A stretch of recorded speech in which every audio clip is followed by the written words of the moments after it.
بادشاہ کے محل میں صفائی کرتے جب ایک بھنگی کی نظر ملکہ پہ پڑی تو وہ پہلی نظر میں اس پہ فدا ہو گیا، لیکن اپنی حیثیت اور ملکہ کی حیثیت میں فرق دیکھا تو سر جھکائے وہاں سے چلا گیا۔ پر دل تھا جو ایک ملاقات کی حسرت میں تڑپتا رہا۔ عشق کی بیماری نے جسمانی بیماری کا روپ لیا اور وہ بستر پہ پڑ گیا۔ بھنگی کی بیوی بھی اس ساری حالت سے واقف تھی۔ بھنگی کی خراب حالت کی بنا پر اس کی بیوی اس کی جگہ کام پہ لگ گئی۔ کئی دن تک جب بھنگی ملکہ کو وہاں نظر نہ آیا تو اس نے اس کی بیوی سے دریافت کیا۔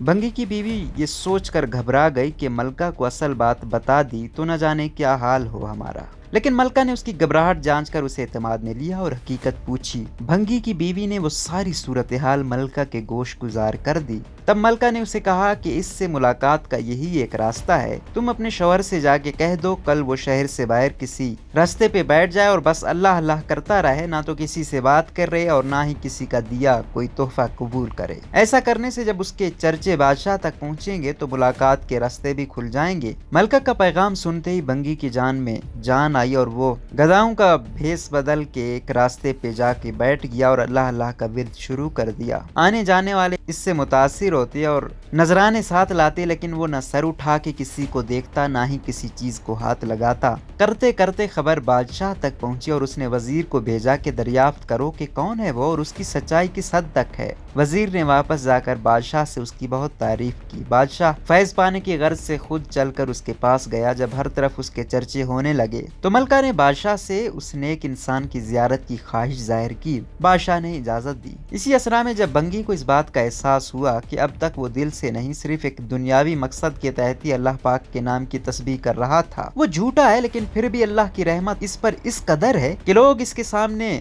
جھک رہے ہیں، کیا بادشاہ اور کیا عام آدمی سبھی اسے عزت دے رہے ہیں۔ یہ کرامات تو صرف زبان سے وہ پاک نام لینے کی ہیں، اگر سچے دل سے اس نام کی تسبیح کی جائے تو اور کتنی رحمتوں کا نزول اس پہ ہوگا۔ جب ملکہ اس کے پاس پہنچی تو اس نے سر اٹھا کے اس کی طرف نہ دیکھا اور وہ روتی ہوئی واپس اپنے محل چلی گئی۔ بے شک اس پاک ذات کا ذکر اپنے آپ میں ایک رحمت ہے۔